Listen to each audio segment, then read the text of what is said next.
Unstoppable. Unstoppable jawabuze ku bantu. Jangu. Jibalageko. Yen unstoppable entufu va muzire eza tokaba mukwano. Unstoppable entufu va kubidi ebyabali bye mulaba. Eno. Kati jobera nayo. Ye naddako munnayo. Okay. Kutegenda kubuza ovaawa. Togera yisangana message mu simu bwa tedduka mu kinaaliro. Teri kawunyemu bwa wanywedde mmeka leero ejjogo ly'abakazi. Okay. Tobera ne kano. Bakaita Denzel. Bakaita Denzel? Nakabula mu Denzel Washington. Okay. Yes sebo. All right. Kabira wano nkola nakenna kuzima. Kalya bichi? Katula kalya KFC na Cafe Javas. Tula wano I'm going to bring you Cafe Javas. Sit here. Kawulira oluzungu olufaransa n'olujamani. All right. Yes sir. Owai. Ensonga za banku bakyeba mutaaga ziyimiridde zitya? Tulabe kigenda maaso. Ku lunaku lwalirwa kuna naliyo Namirembe. Baali bamusabira ku St Paul nga basabira omwoyo omwoyo gwabwe because bafa babiri bambi omukyala n'omwami. Era abajjukira obulungi esho twagikola wano okubategeeza ku David baagala Mutaaga myaka 69 ne mukyala we Doreen Florence Mutaaga myaka 62 abalumbibwa makaga bwe side ze Entebbe nga bakava okubanga bakola akabaga akali kabakulisa okuva Switzerland. Okay. Okajjukira bulungi. Kajjukira bulungi. Then ate ekiro kyennyini ekya nga bagenze mu kiro ekyo bugenda okera ku makyage mawulire ge twafuna amabinti nno abatamanya ngamba bakatinza cross fence eyo ne babayita waggulu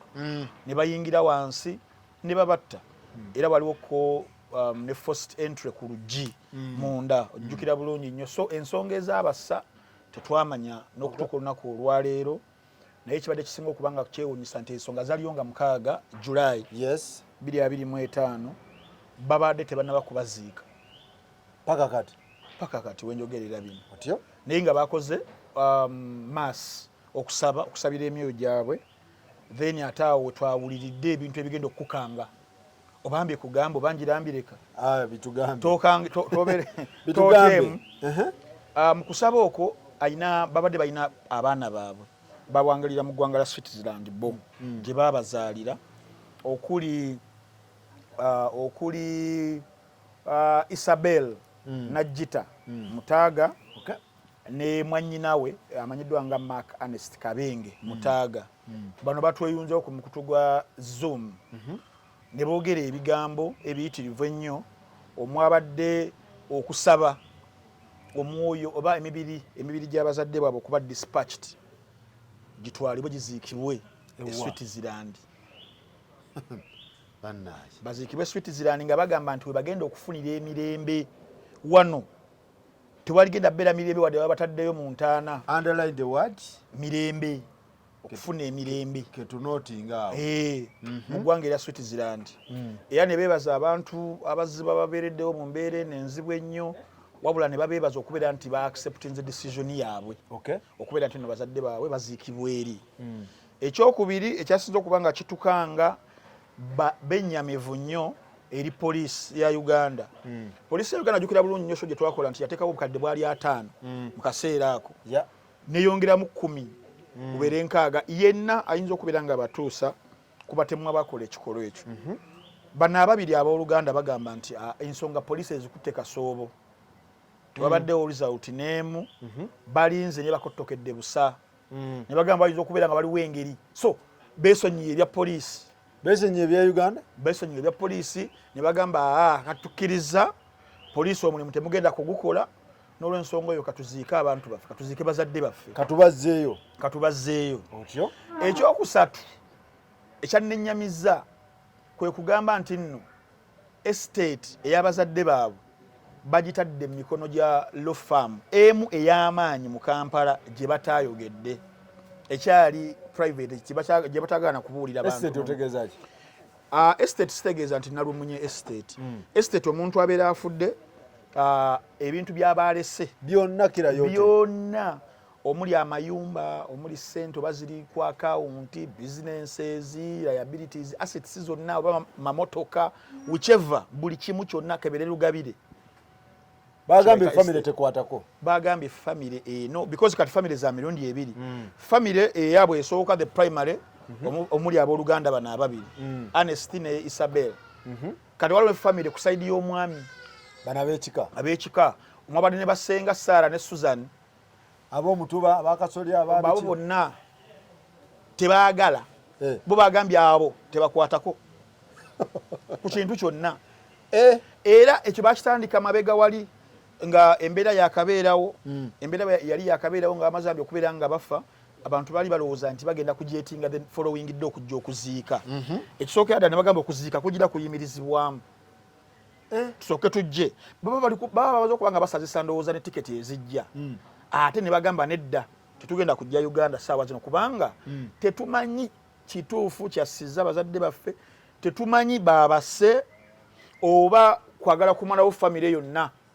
kati ab'e Kampala bali baagala emirambo giziikibwe bano ab'e Uganda ye bali bagala baziikibwe baganda bamutaaga ku bijja by'abajjajja abaana ne bagana abaana ne bagamba nedda bannange mulindeeko ekisooka tusooke tufune kiki ekyabasse bani ababasse poliisi esooke ekole ki enoonyereze so ne basazaamu kukomawo wano okuziika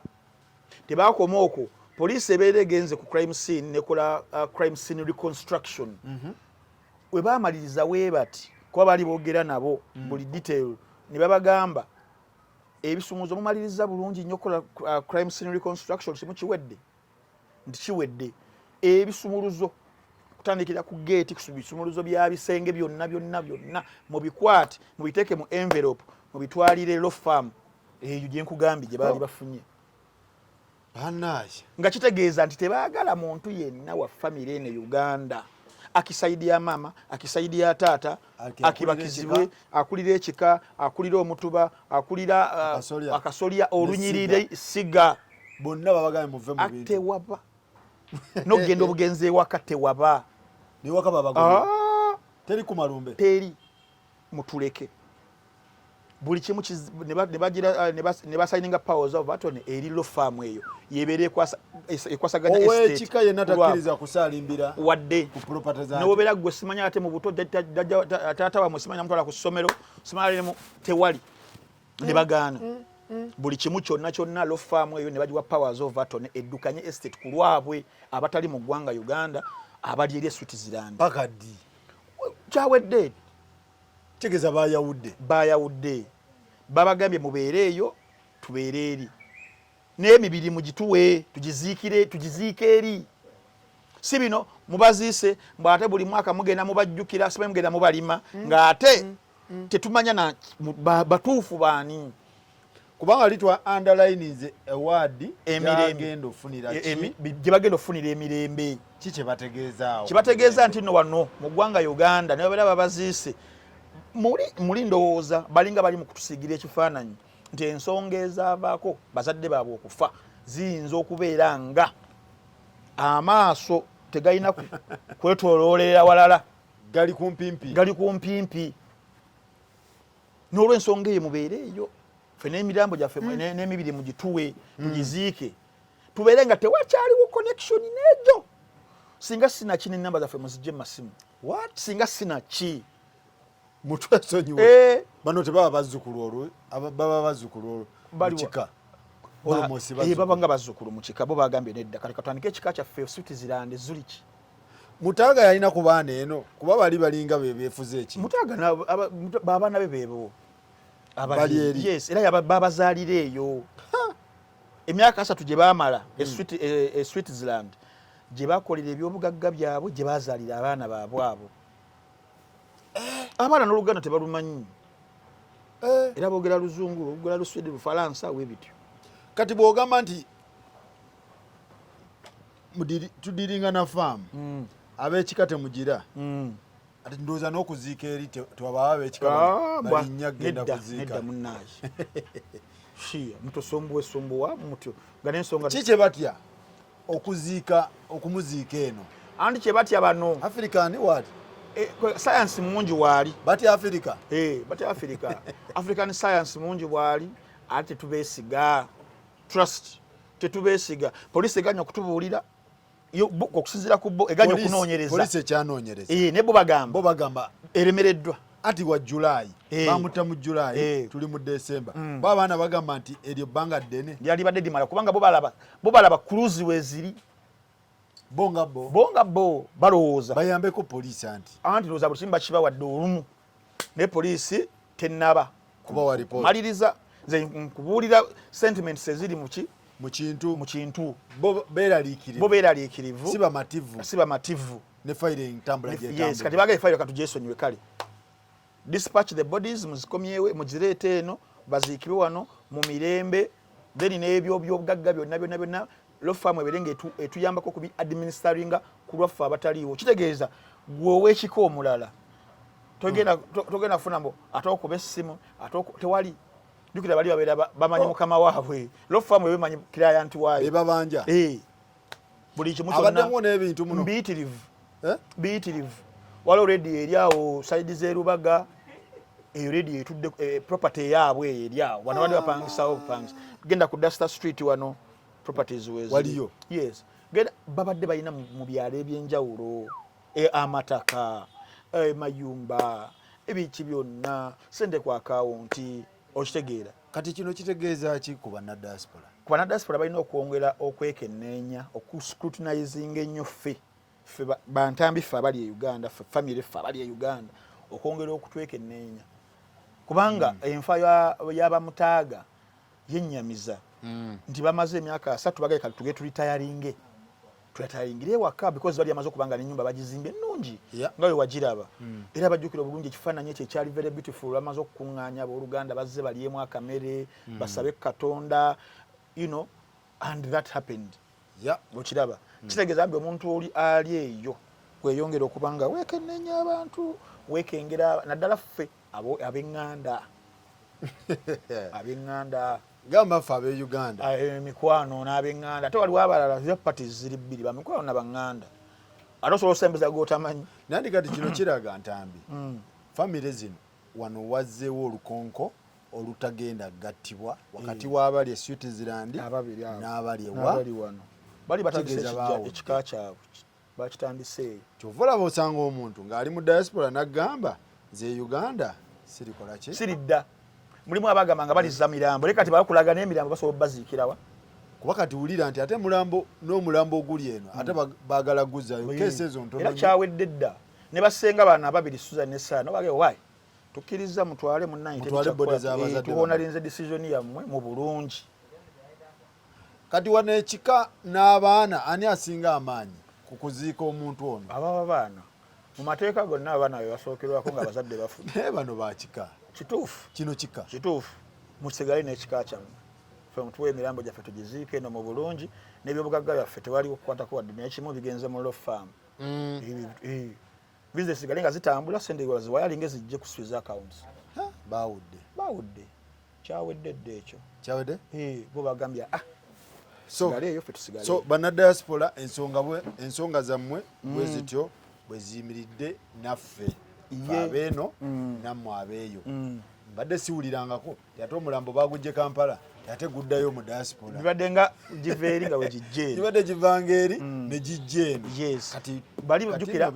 era mu message bagambye nga boogera agamba nti bazadde baffe babadde bakozi ate nga ba citizens ab'e Switzerland kati eri ne wabeera waabwe kati kino kiringa ekindaga nti property zino oba ze zaaviirako tetwandiyagadde kulowooza kubanga ono wagamba nti property zonna bazirooking what is that sakozi kiyinza obutewalika kulowooza bwotyo nti ebyobugagga bino because era byebissa abantu biba byabugagga kubanga obusungu bwonna obuyiwa ku property zonna tuzirooking ate temukwatako nti ate tuyiwadde kido faamu temusalimbirawo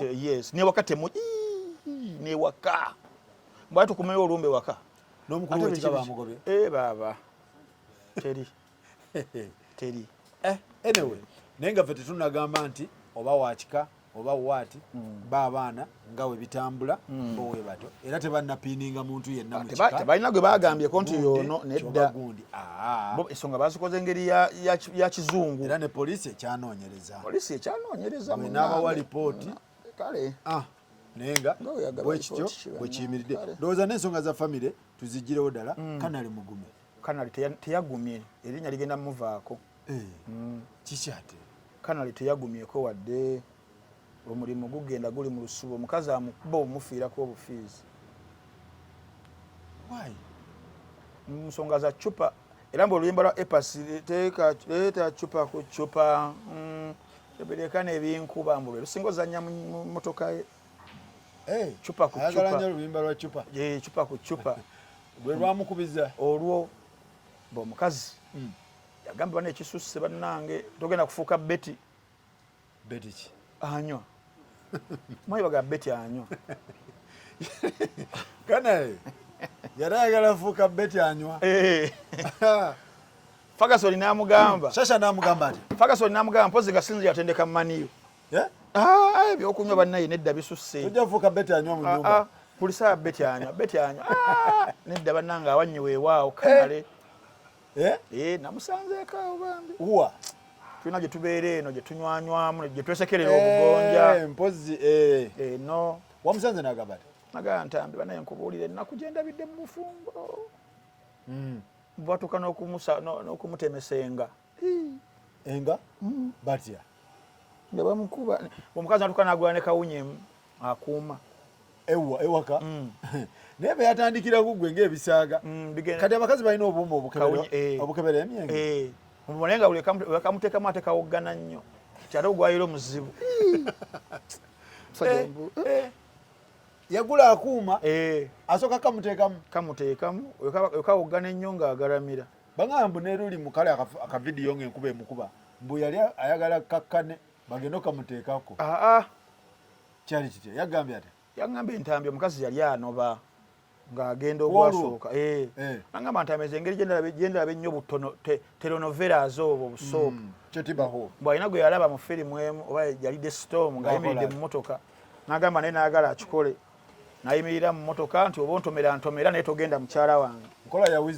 ya wizo era wizo oyabirabyawo namugamba muganda tokiddangamu ekyo pozi nga tofunye oli teta akuyisaamu ali yaŋŋambye bwe yayimirira mu nkuba gumuggweko bw'agenda otuuka omukebera nga kakkakkanya abamagala kaali kakodyo nga yefula yamugjamu wano naye nga wano egwemukuba egwemuggwako akuba tasika alwawo olumu okuggwako bbi oyo aterakozesa kaliwa tasika gwanywa abeera ku cupa ki tasika kaitera kulaba ya green olumu nze mba manyi sprite oba crest naye kati omukazi yagambye nti ono katamira jjo byawedde ntambi beti anywa bangambye mbu ate wongambye nti yanoga enzo ye yabiŋŋambye naye saabikkiriza yagambye bamutemesanga enzo nga ziteeka mu gundi mu kasonda nga bamuyisaako omutaka ow'embuya ng'ani akuba bono Ferguson nagirinya Fiona niba naye ate nagirinya nga bamugjamu bamanyi n'omugjamu empale n'amukuba nagamba nti amitwalaba ebiseera ebyo nga nali neesabika nga yambala empale 3 double olumu triple cupa yemukubi oba era cupa epasi oyo cupa ku cupa ndeku era oluyimba alwagala nnyo ndeku baganda bange olwadde twins usangala emunywa walalala nibangamba nti aleka akameza akamitwalo 6 mpozi zaali zezimbabwe ezo yagambye ati nabibubuuziza nagamba ntambi ebyo byonna it is keeping up with the mugumes you have to find something that people can rotate around and see kuba nali neebuuza maybe alabika afuna oba miliyoni nga 10 then n'alekawo enkaaga era ne10 tiba terimala yagambye afuna meka yagambye afuna oba yagambye emitwalo gy'adaanamu 9 kuba gyali gina sente zeyagambye nimugaa za dola za Uganda agamba ntambi gwe tomanyi kiri eno bwafuna emitwalo 9 okusoma amawulire nimugaa naye kanale maybe we have taken enough let us first rest. You can't be getting for. Mbozi yabadde yasawa meke. Munana gwakiri. Nedda. Muga kana tuje jera likirire. Sibe tofa ebisinga bya yanga. Katsate. Katsate yo musajja wattu ekiri awo kasozi. Duka bali ya mwa suspension ya weeks 2. Katsi. Zaweddeko ne yaganya okuddayo. Zawadde zigwako leero. Yaganya okuddayo. Basoso musala sente. Bamutende kumeka. Afune emitwalo 9. Nja Uganda omwezi kati sinagamba ntambi sende wemanzi kuzako paketi za sigara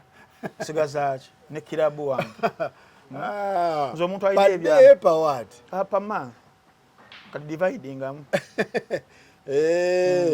kati sinagamba tajja kuddayo ajja mu kantu wano omanyi kati ensonga ziri eza kanale omanyi ziyugumizaawo waggulu awo kyekiriwo waliwo ebyana ebibadde byegomba kanale ebiyitirivu kasozi mwala kinaawe omwana awo so alimu entertainment shame aliwa ekiro Sandra Liani aliwa Menta. Muwala muto sijja kwogera linnya muwala muto mulungi munyankole yatabudde maka tagata yegomba olulenzi sijja abaana bamwegomba kanale musajja muvubuka mulungi kanale tebayinza muleka w'abaana omuwala awo aliwo yenna nash bali mu entertainment mulimu Menta si oyo omuto muto waliwo Evelyn ani oyo Ime Candice ayo mukulu ngambye muto ngambye omwana omuto waliwo Sandaliani ono yakula kati ani awo mulala ani ate gundi oli akola programu y'okumaca tabeeramu nkanga kati yabadde asumbuwa mbwa adde amwegwaniza naye abalala mu departments ez'enjawulo marketing bonna biki Sasha n'agamba wa kambi nnyike mu nsuwa naye bagamba nti bakola omukolo gwa biliyoni meka biliyoni emu obukadde 177,414 nga bakola batya gwali mukolo bagukola bazisonda mu sente ezafrika omukyala oba yalinamu akola ki omukyala alina boutique awo boutique ekola ki atunda bukowekowe boutique y'obukowekowe bwabana ba planned kids babugula obukowekowe busige elinanya awo eri awo kwa Kashia si wali agashumbe ogashira nsima gashilax naye ekola weri awo simanyi bagulayo bintu mwababeera naye simanyi bagulayo bintu kati eya shasha Ferguson eri wana ey'obukowekowe ova mu bukowekowe lingerie ova nongo engire yagashumba ngo bwe yajjamu akawumbi ne bakola embaga mbu namne sibikiriza ebyo nibagamba mboba mama mu Germany sengawe antu ali Germany tabaye mu Germany yagendayo before covid namukwatireyo nga era ngavudde mu bufumbiro ogwasooka ngavudde mu relationship ogwasooka mbera ngo omwami aganya okute ecupa akagende Germany nafuna n'omulimu by the way nga tandise nga kirininga amayumba wana atuyamba buyambi okubeera wano so Ferguson naawe omumanya atwala ebikopo tava ku nnyonyi atwala ebikopo tugaba banaye abagenze tunda tulo abagenze nnyonyi nkeze ennyonyi ki akera nnyonyi ntono gye yayimba Irene ngambye nti botiki yetunda obukowekowe mwe muba ssente ezo yajja akawumbi ndowooza ezakola embaga ebintu byabyewuunyo miracles nyingi wala bali ku ssente eyo bali ku ssenta kati nawulira bali bakebera DNA bali bagala nti ng'omwami yeewunaganya ennyonyi ono gyatavaako najja n'aclarifying nga n'agamba babo you don't need a DNA babo beeru okay so kati bali kuki essaawa zino bayawudde omwaso badda ono tuli naye wano omutuli naye Kyanja tuli wano Kyanja ku Ring Road omutuli naye wano kyobola tubeera nnyo eyo Classroom Havana Kodi wengamba nti kati mulya mutoni nnyira era kati wakati ayayingidde Damu Association wamuli gyesalinze namuli gyesalinze zakulira ebbendobendo ly'Ekyanja bawulu Bawulu Association ebbendobendo bagikwasaganya yesebo gundi Dyuka agwawa Dyuku namusangamu namperawo ba president Dyuku ali mu association secretary waffe eno waliyo bani Bruno kwali Bruno ye mwogezi ya treasurer waffe ye mwogezi then treasurer wa Bawulu Association then treasurer waffe muliawa Kevin na Kodi tutera kulya ku Kevin emisana akawungezi Kodi tuchakalira mu bifo nga Kurax Kevin Havana ne Classroom okay ne wadigida wali wansi tugenda tukwateyeko ku matu okay so kadale mwamuyingiza kintu ali mu bendo ali wachi buli agira ajeno onosobola okubeerabeerayo ng'oli single ne bagamba yali awo yagula dda condominium ze bagamba yagula condominium naye twewuunya lwaki ate abeera eno wamujjukiza memories ezenga so kati mwamuyingiza ekintu tubeerayo nompola mpola kitambula bulungi namugala toddayo kanala emiggo gy'ekiro eno beera ku TV ng'osimayiringa ate oddayo emiggo no toddayo tubeere eno kati omuwala ye ali kuki omuwala ye yawo mpola yanoonya flight eddako ayinza okuddayo wa anti we ani abadde asinga okwagala relationship eno ebeerewo ku bombi muwala muwala ndabanga solid yali badde solid naye omuvubuka mune bamalirira bamwegomba bangi nti omuvubuka tayagala puloti eriko okulwana tolaba omulenzi we bayawuka naye n'asirika nadde ekyanja era omuwala yayogedde kuba yali bisobola okugendera awo okay ye Samson mwamaliriza mutya Kasumba yatya yagamba atya yagamba owaye sijja kwetantala oli muvubuka muto oyinza okunkutula enkizi magumba makadde sijja kwetantala mu debate nzo serera n'engwa naye kati twetagayo abantu ababuulirira baserebu ababuulirira kapo zino ezimerukawo eziri mu butaala abayinza otubuulirira be batono abaawukana ffe bangi abatubuulirira be batono tuyinza okukolayo ku lusirika nga lwa wiiki boot camp yes ebuulirira abantu abali eno baani be tuba tuinvitinga ku pano twinvitinze mwami Kyagulanyi naye ali busy mu campaign oyo agwanidde twaliyise mwami Bebeku naye ali unstoppable naye ali very busy twaliyise mukulu Mayanja nedda alina beeno mu babuulirira alina beeno mu audience mukulu Wizo ne Teta they are quite inspiring their story batubuulira engeri gye beekubamu Wizo talina beera mu audience Wizo alina beere lyagumye ne Teta agumye kati okuguma okwo tulina bamulondole mulondoozi babawa akazindaalo bana b'essaawa yonna ki waliwo ge nawulidde naye saagala googera galiwa kanjira ngaalekamu kyamagero ndowooza asobola otubuulirira akyasobola otubuulirira kyamagero asobola kasuku bamuwa akazindaalo asobola era Uncle Eddie asobola Joel Oyisaabi takyasobola yaliwa professor aliwa yenno tumanyi professor ono yatandika consultant wa radio ziddembe zange owa Rebecca Jingo oyo wa helicopter wa audience wali ku floor alina beera mu audience teyamazaawo yakamiza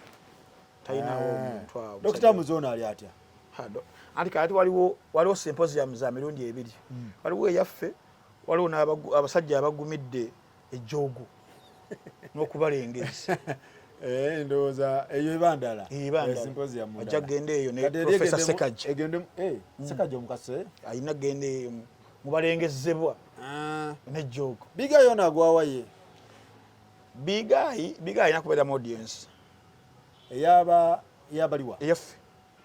teyamazaawo kati ndowooza tuwe lisiti gy'oyagala eno baserebo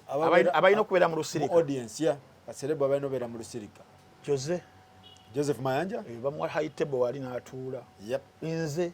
bakuwa emmeeza ntuule muganda wange Bruno Bruno ke bamuwa emmeeza tuula tumuwadde emmeeza Kanale musajja waffe new kama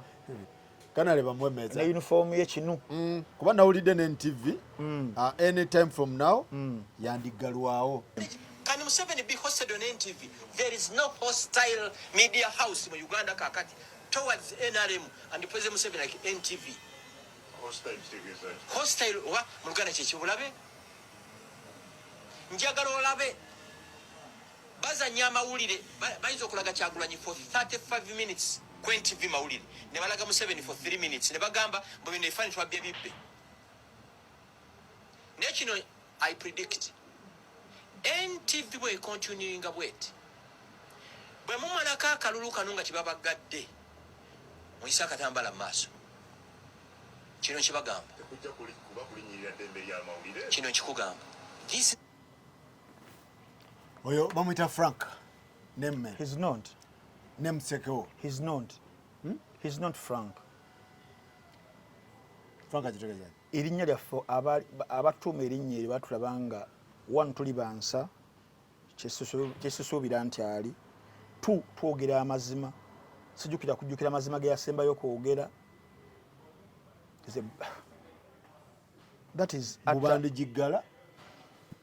NTV okujiggala tekisobola kubanga kyewuunyisa ekyo mu byayogedde si kukyogera nti nno mugezi nnyo ekyo n'omwana omuto asobola okubeera nga akiraba olwa one nti waliwo enkola essaawa zino eriwo ey'okwagala okukateiringa freedom of speech and all the corresponding platforms including individuals kibaddengawo tetukirabye guno tetugenda kubanga tukiraba gusooka 29 twakiraba radio y'obujjajja yaggalwa suubi yaggalwa akaboozi kaggalwa ebbaluwa ya Sajusa we yaliikinga Daily Monitor yaggalwa awo wona freedom of expression abantu bonna babadde bazibaggala mu mawulire tekitegeeza muno babadde bakola bukyamu wabula because batya amazima ge boogera okubeera nga gatuuka mu bantu. NTV yakoze eki? Ate NTV ali mu kubeera nga agivunaana nti nno eri biased mbu teyagala musajja tubulagaye muno erinnya lye alina okulikyusa. To be fair Mwami Gashumba alina obusungu ku NTV era ne luliira oba gwe wanzanyira ka audio nga ka video nga agamba nti baagana okumukyaza. N'ensonga NTV ezogana okyaza Frank Gashumba tezaali za buntu nti ziri person bamuyinako ekintu. Mu TV za Uganda TV emu zesinga okwegomba yeyo nti yasetinga standards zaayo ebirivingira nnyo mu bantu abalina ensa abagattako saabatoolako abantu abateesaabye abatalina nkwagulo andi Mwami Gashumba ensi yonna ekimanyi nti 2017 ayina ebintu ntwawo bye yayitamu bye tutategeera bulungi kati abantu abamu nga balaba nti baba balina kumwesamba obutalinya ku platforms zaabwe olw'ensonga ayinza okusiga ekifaananyi ekirala eri abantu nti olaba bakyaza n'oyo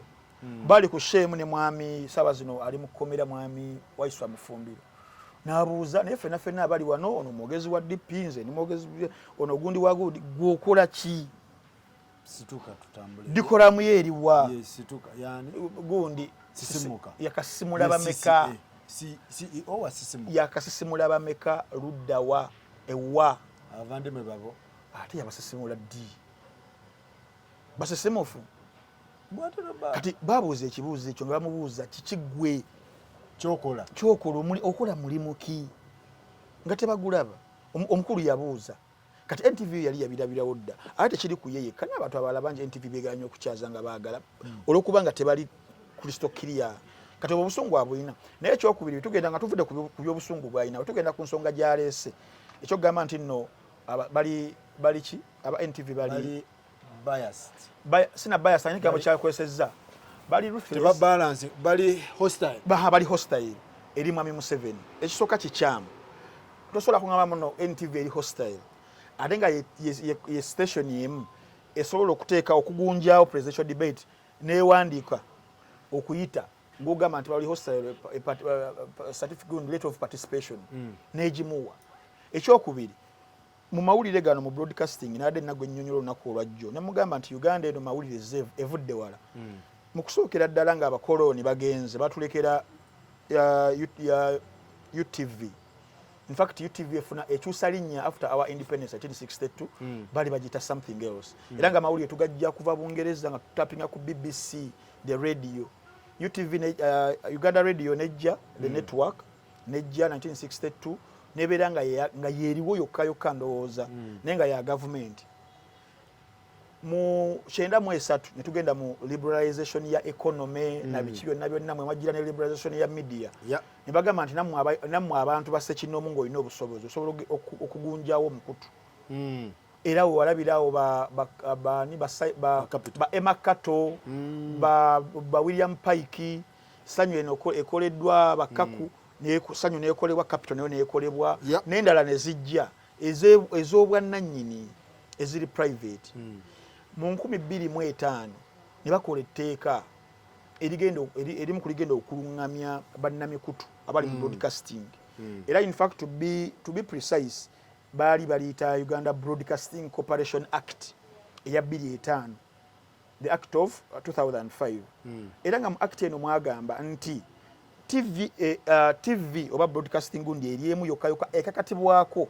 okubeera nti no one egenda kubeera public broadcaster ne bagamba yene ya government UBC yali emaze okubeera nga eva ku UTV efuuse UBC. It is a public broadcaster nga kitegeeza ki whether oli wa ndowooza ya byabufuzi ya NRM oba ya DP oba ya FDC mu kiseera ekyo nga tuvudde mu reform agenda oba ya CP nga bonna erina okubawa platform. Bonna kira yote nga tekuliiko ki erina okubawa platform. UBC kigikakatako? Yes. Nga kyateeka it is obliged by law ekikola okwo kitekikola kyekyewuunyisa nti tekola ki tekikola esaba zino wotega UBC yinza okuba bakyaza nga ffe tetubiraba. Nze ntera okwagala okufaayo okumanya era lwesobodde okukyazaamu oyinza oba erina programu ng'emu kemutera okulaba Andrew Semuju space of gye ne Andrew Mwenda sometime back kugamba naye nga wana awasigadde kati saabazo tuli mu campaign era etteeka nga ligamba we mutuuka mu campaigns mulina ezibera campaigns muno trail oba ya mwami Museveni ali Kanungu laga Kyagulanyi laga Munyagwa okitegeera laga UPC weeri obeere ng'osobola okukiba bayiro by their mandate they are obliged by law etteeka libakwata naye bo tebabikola ki tebabikola kati NTV yo it's a private bakola kibo abaki baliwo baba tebabikola bakola what do they do aba UBC aba UBC tegako kuliko yero yeka sawa zino kati yo NTV is private nga wolaba TVs endala Salty byani they are owned by individuals siza government tutuziteeka mu musolo UBC lwache ino kikola kuba tugiteeka mu sente zaffe ekikumi kye bakuŋŋaanyako ku musolo n'olino ne bagatta bawa UBC ku lw'eggwanga si kwawula mu bibiina ne kati yo eri mu nkwawa za government. It is state owned not government owned nga we yadibadde kola emirimu gyayo baginyweza endala ziri private mami Gashumba zayogerako mbuno ziri hostile eri mwami Museveni n'okumussaako obussa nga alina walabikira ziyamba muyambe corporation ngeri private yesalawo ani gwekyaza esobola okusala beno okubalansinga mu kubalansinga etteeka erya UCC regulations za UCC zeyateekawo zezirambika nti kyoteeka ku mpewo kituukaganye n'omutindo 1 oba olese bantu kwogera oba olese entambi obaani tebalina lulimi lwawulayawula olulimi oluvuma those are the standards zote ziriiko ki naye wano ku kino ekya politics ngembadde nkugamba kiri kyateeka UBC ino okubeera nga ekikola tekola ki definitely kati no private company nga NTV esobola okusalawo negamba ffe tukyaza ntambi kuva ku makya paka kiro teriteeka ligikwata kyobalaba nti NBS esobola okusalawo newa mwami Ruzi obudde bwemuwa nemukomyawo nemusomesa amawulire ag'abafu ag'okuziika kulambula abalwadde byona nebimuwadde mwami Ruzi mulabako buli lunaku ebirango byabafu ebimuwa okufumba n'ekumuwa okuma ekyoto n'ekimuwa tewali nze nagezaako complaininga abantu ne bagamba etteeka ligamba kinenswala kikkirizibwa yes ebimenya etteeka kyokukyaza Luzi nga teririna nze bagamba ntambi sirikira ddala abasajja tolina tteeka mu banyigira kubanga it is a private company it is a private business kati NTV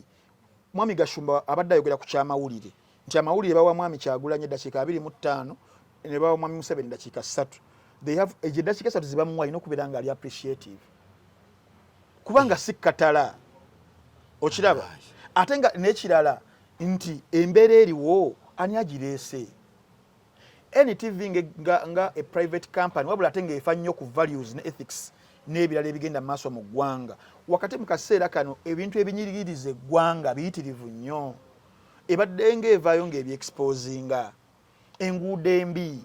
amasomero agatalina blackboards abaana abasomera mu miti abasomesa abatasasulwa abasawo abatasasulwa enguudo embi nga byebiriwo ge mazima ng'ebireeta ngagamba ekola ki erina kyekubirira naye nga ge mazima geetaddewo mu mazima ago mu kifo ky'okubeera accountable bulire bannayuganda abakuwa omusolo omuyitirivu ennyo sente ezidaivatingibwa ne zigenda ne zibeera nga zikuyamba ku political patronage ne zigenda okukola ensonyi ezo n'ozifuula busungu n'obagoba n'obagamba tebuddamu okukwata kampeyini zange musigalaawo we mutyo naye era wadde babagamba musigalaawo because of the public interest era bafuba okubanga bamuyisaamu eddakiika oliza abawadde eddakiika ozagamba kati ye Gashumba agamba nti tebabalansinga Kyagulanyi bamuwa obudde bungi nanti bagenda baggala ne baba bamuwa obudde nanti yes awo kyokuggala kisobola okubeera ekituufu Mwami Museveni nona abikoze abisobola ali capable but not tabikola oba waba agigaddewo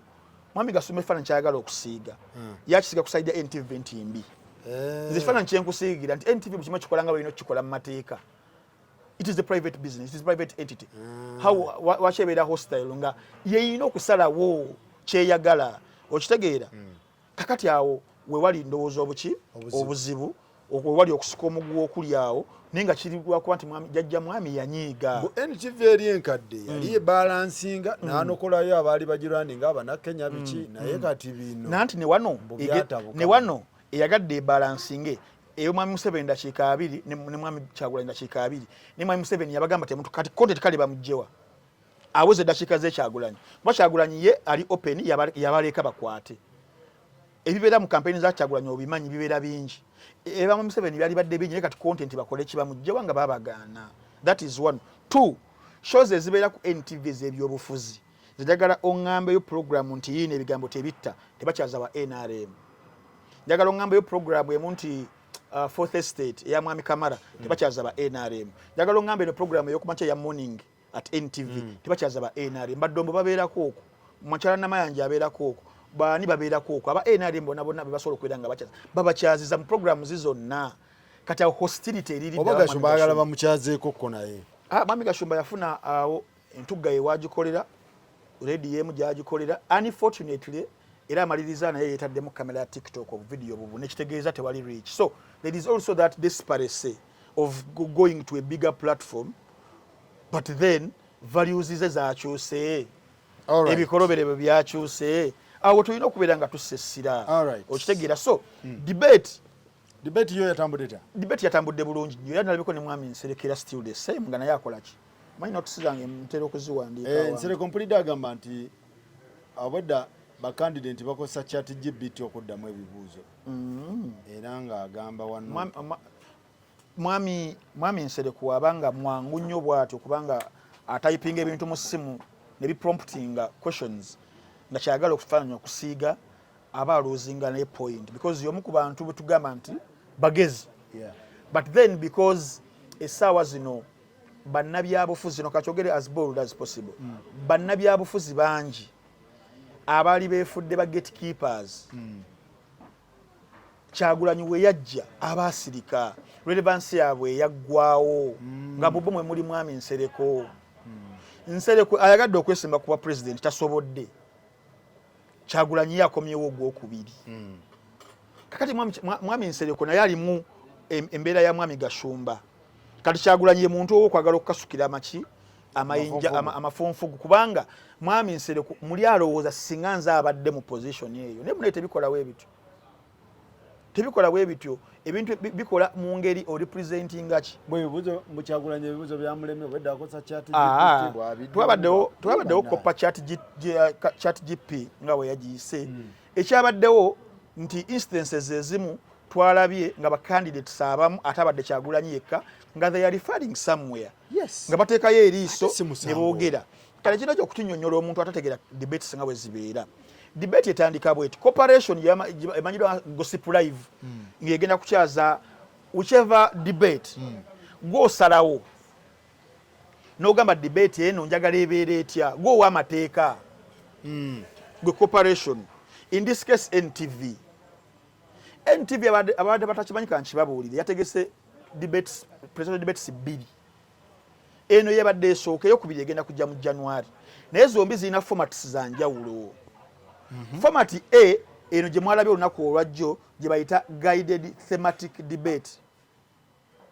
ebeera etya eyo basobola okukubuulira areas oba themes not exact questions but areas ze bayinza okubeera nga bagenda kukwatako obeere nga oli prepared okitegeera. In fact bagamba nti kino bakikola nga bagala okureduce nga bagala one okupreparinga what they call accurate data and avoiding misinformation mweno niye bagamba nti bagala receiving themes oba question areas not exact question nga mbadde nkikugamba ekyokusatu nga bagala okureducinga chaos and emotional shouting ekyokuna nga baagala okumakinga the debate more policy heavy and less dramatic kati ebeera guided bababulire ne themes okitegeera so osobola okusala okivula abantu olunaku lwajjo balabye ne mwami Nandala Mafaabi nga naye alina akatabo we yabadde olumu alifaringa mwami Kyagulanyi yabadde alina manifesto ye ko yabadde azze okwogera ebisinga yabadde birimu n'ebimu okitegeera so eyo yemu eyokubiri gye bagenda okutegeka mu January gye bayita hard surprise question debate. Hard surprise. Yes, hard surprise question debate. No questions zibalikinga. 2 no notes allowed. 3 test nga bagala ba testing pressure y'omuntu ne improvisation. Ejo kati kisinzira bo ba cooperation abategese rules of engagement zabadde zitya. Singa babadde mbu there is no material allowed tewalirabye muntu nga ina any piece of wajja. But tulabyeko ebiseera bingi nnyo era ne wezibera zi pano ne wezibera ziki nga someone alina wakola ki walifaringa Kabila president wa Uganda yenyine nyindira waberanga ne wabazze kwogera ku ki there is somewhere ne tumuwuliriza ngenda kuwa example edala eyokusatu kwecha abantu ekyo kyoba kiziike mu bbiri gumu nabadde mpa abantu example waliyo debate wakati wa Al Gore yali munna Democrat ne George W Bush Jr yali wa Republican ne bagenda mu debate atekibwa ndoza Fox era timu ya mwami George W Bush ne mwa prompter eneyokutu kana earpiece akabera mu kutunga akaba FBI nga babuze ekibuzo wali nga bamufeedinga okitegeera negenda mu maaso bagenda mu yokubiri he had totally nothing ne mu 2016 abajjukira obulungi abalina memory debate ya Trump ne mukyala Hillary Clinton he had somewhere she was so nabo to bayite bajega kati bano bo bamwami nsereko bo baagala kukatira Robert Kyagulanyi Center kuba bo balaba mu minds zaabwe nti tasobola nti tali naye Kyagulanyi yayogedde ekintu mu debate gyo n'agamba nze ali wano mu maaso gamu I'm not the most educated sinze muntu nti no I'm the most articulate person nti ensonga nzimanyi nnyo nayogedde n'agamba naye kyenina ekyenjawulo nti nze alina courage essaawa zino okubeera nti njagala ensi yange ekole ki ekyuke bamama ensereko courage tebagirina wadde yesi basajja bagezi era sibayisaamu maaso naye that courage eyo munnayuganda okwagala obukulembeze buno bukyuke after 40 years tebagirina okitegeera kakati awo ekyo just bagadde kwekwasa nenze nkibabuulidde debates zibeera za mirundi ebiri okiraba Mwami Museveni babaze ekintu ekyo tera biseko n'abalala basatu n'abalala babiri nga babaze ekintu ekyo one wakyaliwo embeera ey'okusika omuguwa wakati we ne cooperation ya NTV kati nga tanakubeera nga ajjawo mbeera eyo eriwo tasobola kujja ku platform kyekisooka naye nga ero kikola nga tali direct nti azize ne wano NTV tagigamba nko munno sijja kudda wamu ne bagenda okusanga babajeko accreditations okuyingira okukavaringa so taba as direct then ekyokubiri nga kyagala embeera yebeerewo maybe nga alowooza bagenda kutuusa mu policies zaabwe mu newsroom no it can't ayagala bakyuse then abakkirize kati ekyokubiri nga tanaa kujjawo mbeera eyo alina okubeera strategic bulungi nnyo nti kijja labika bubi nga nze kamisinze debate nga baala omusanvu webali ensi enensomako etya naye ng'ekyokusatu balina okuteekawo embeera nti omuntu wabuuza kale ogamba babadde engaged wabadde okola ki ekyo ekiri awo ennyo ne bayiiya bannannyini Unstoppable bali batuguma aba coffee okumuyeeyiza podcast eyo ya Unstoppable ba Victoria podcast yabadde versus debate yes bamugambe nenda tutekewo ekintu one nga bo baluubirirwa okudividinga attention debate ya NTV ereme kutekinga center stage nga tewali kyala kikompetinga nakyo byatambudde bitya kuba byagenza okutambula Unstoppable bamutomezza Mwami Museveni kubanga it was a total humiliation in terms of what they wanted to achieve. They wanted to see it was a numbers game bani abalaba kubanga eri the main figure, the main face was Kyagulanyi ku debate abantu gwe badde bazokulaba Mwami Museveni nga tazze era in fact abakujja it would have been a two horse race kind nga bagala kulaba Kyagulanyi basi kubanga ye competitor we number 1 kakati watazze abantu still bagenze ne balaba Kyagulanyi. NTV yafulumiza ku machwa gunaku olwaleero obajjo nga obudde bugenze nnyo saa musanvu ne bafulumya nga abantu ababadde balaba debate eyo ababadde online platforms zonna ng'ozigasi nga viewership yabadde mu miliyoni emu n'ezigwamu ng'emitwalo oba 2,300 nga wezabadde. Then ate eno bafunye emikutu ebiri gibadde gimanyikiddwa ennyo nga gipropagatinga information wa government era yabadde UBC nani ne NBS kubatadde era ne NBS teyakomyewo kunebako n'abakozi bayo besindikayo ddala abeefudde mu fotogerera abavubuka. Waliwo omuwala gwe nalabyawo yali musiiwuufu edda naye amaana namulabyawo akola naye show ya entertainment nga gyali mbu akiikiridde bavubuka. Omuwala akola ku NBS saagala mwogera linnya abantu bamutegedde. Kakati nagenza okukebera numbers ku UBC kubaddeko abantu 11 abadde balaba live awo 11 people 11 ngate ba staff. Then ne ku NBS kubaddeko abantu ndowooza 11 si 11 million si 110k abantu 11 ku NBS inamuko ku mbavu kubaddeko abantu 5 nga kubba 40 ba staff bandi mu marketing department bandi mu ki be babaddeko nga tebyampaka ng'olina ogendako n'okuba screenshot n'oweereza abakulu nti kwendi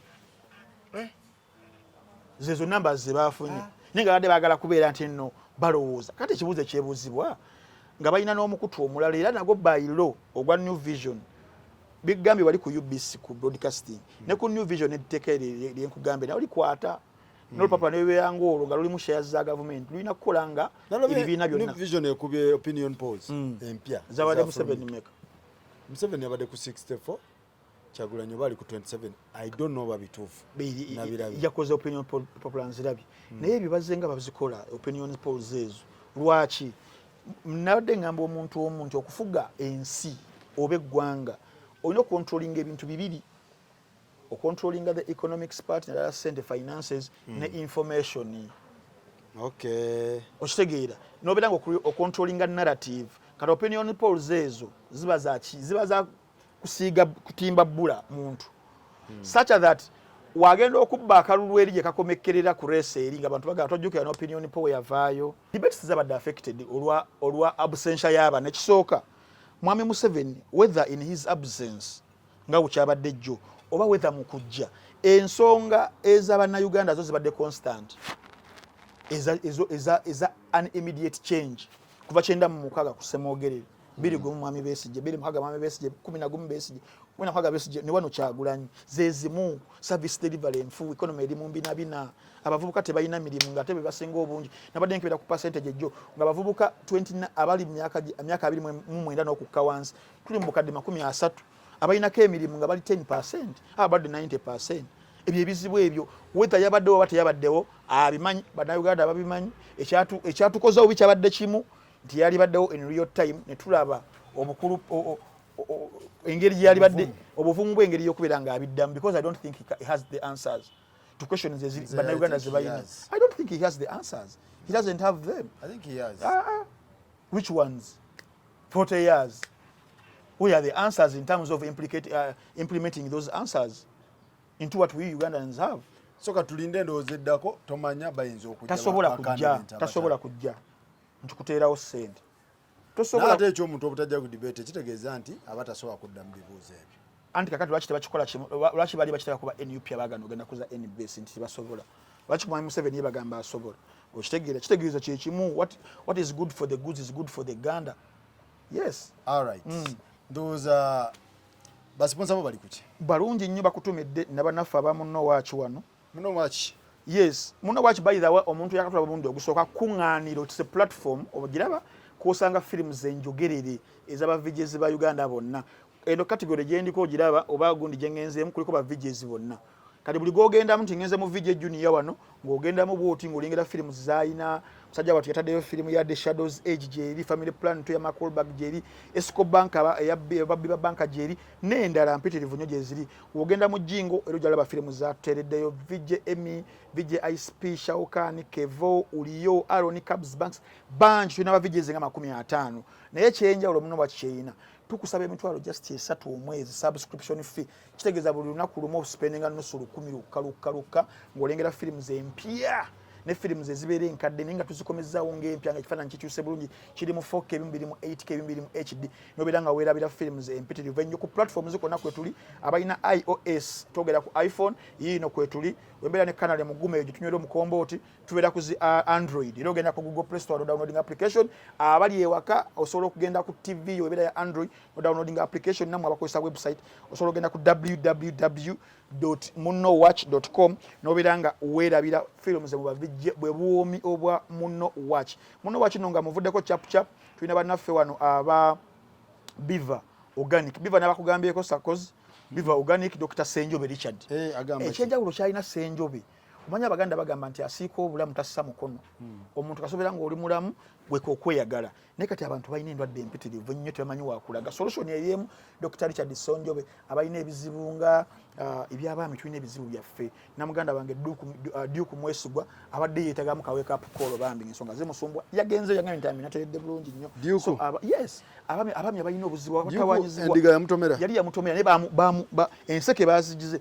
nabira ng'akola bulungi nnyo Katase of Beaver Organic namwe abakyala ya testing dewa owa yangambye okulaba nti bikola ayina we yanginamututawo ku best amatambe bikola so namwe abakyala ensonga za mazokola ko yabadde ku best yes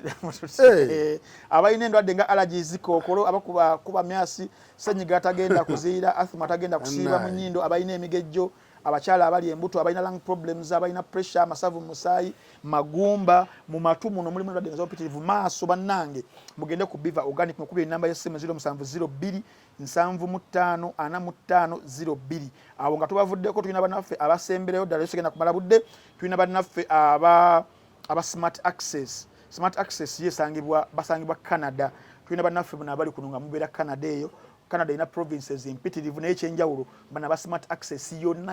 balinayo ba agency tonna basinaba buli kyebakola aba Smart Access bano bakutuusaako emmere eŋŋanda okuva e Uganda wano oyagala matooke agali frozen bulungi bakutuusaako lumonde gonja balugu kaama kyetutumula mmere kyawo eŋŋanda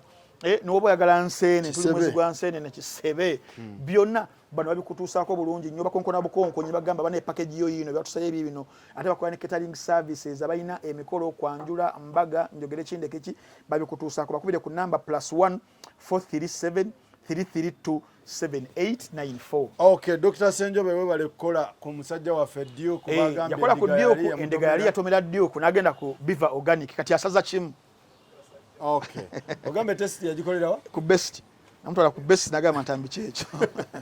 All right. Tugamba nti Media Language Services basangibwawo ba Media Language Skills and Hub basangibwawo Ntinda ku Kiwatule Road. Genda wosoma Olujapani, Olunyankole, Olusoga, Oluswahili, Oluzungu, Olujamani, Oluswidi, Olufaransa zonna bazisomesa gendawo twala abana mu holiday baberenga basoma nawe alina jajjawo oba mama wakuze naye nga tolina bamulabirira home weri oba basobola omulabirira nga bamusangawo wakaawe bulungi nnyo eddagala nalimirira mu time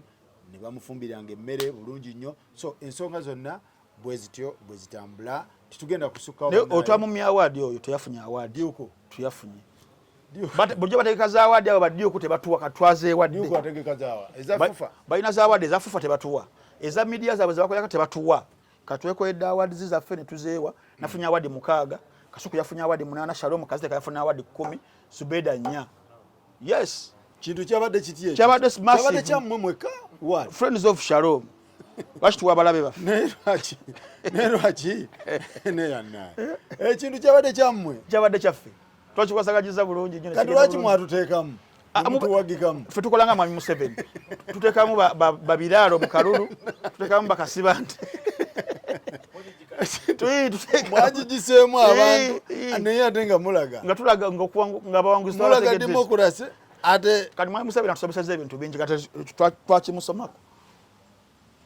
leeta abantu mu kalulu oteekemu weebale nnyo omuntu agambe owa musajja yawangudde baabo babaddemu gwe nga woozira waliwo abalala abali naye next time temuddamu tukolawo mutyo mba mulina obbaamu nena mutabawaddeyo awaadi best panel of the year mbozi mukati ate waliwo agisinga Uganda twaligiwa ddaani yesinga otwalayo kakantunyiganyiga mapeesa otwalayo kakantu mwaswadde buswazi ne mugamba naye sibulamu nti tunakalya katukabawe tukasukaweko ku magumba nemulyaliako okonkomuka nemulyako naye nga nakoza mwezi 13 tuli wano ku Yaya Extra Lounge tulina luseke nyamnyam kola sente weyagale akasuku kukuwaza banga semanengene abatekedetekedde kulya kunywa entertainment abayimbi abenjawulo live band networking byonna okuyinga etiketi ya emitwalo 2 individual wabula emmeeza ya bukadde 2 muje bane tuyagale ngenda kwa mwezi 13 awo ku Yaya Extra Lounge. All right mwebale nnyo bannange mwebale ddala tetugenda kusukawo tulabagane next